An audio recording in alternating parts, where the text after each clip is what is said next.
ရက်စလာလာဦးရဲကြီးတို့ရဲ့ဆိုပြီးတော့ပြောရမလို့ဖြစ်နေခဲ့တဲ့ဒန်နီအိုင်ဗက်ရဲ့အဖြစ်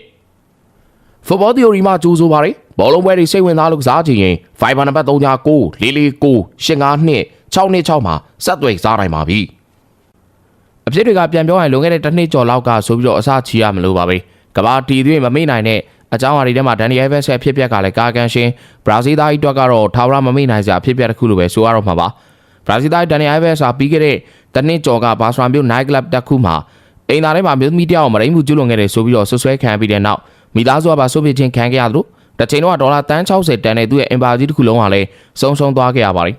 အသက်39နှစ်ရဲ့ exam ပွားနောက်ဆုံးချိန်မှာ Brians ကထောင်တစ်ခုမှာတစ်နှစ်ကျော်ကြာခံခဲ့ရပြီးတော့စပွန်ဆာတွေဖြစ်တဲ့ဘူးမာဒေါ်လာ1.2 တန်းရော်ကြေးရလို့မှုပါဝင်တရားစွဲဆိုမှုတွေခံခဲ့ရပြီးတော့ဇနီးပြည်သူဂျိုအာနာဆန်စ်ကလည်း2024ခုနှစ်မှာကွာရှင်းပြတ်ဆဲခဲ့ပါတယ်ဆွဆွဲသူရဲ့ထွက်ဆိုချက်ကိုများသောအားဖြင့်အခြေခံပြီးတော့စပိန်နိုင်ငံတင်းကျပ်တဲ့ဥပဒေအောက်မှာအပြည့်ရှိကြောင်း2024ခုနှစ်ဖေဖော်ဝါရီလမှာအမိန့်ချမှတ်ခြင်းခံခဲ့ရတာပါဒန်နီယယ်ဘက်ထောင်ဒဏ်4နှစ်ခွဲနဲ့ထိခိုက်နေတာသူတွေအတွက်ရော်ကြေးယူရို3သိန်းခွဲပေးချေဖို့အမိန့်ချမှတ်ခြင်းခံခဲ့ရတာဖြစ်ပါတယ်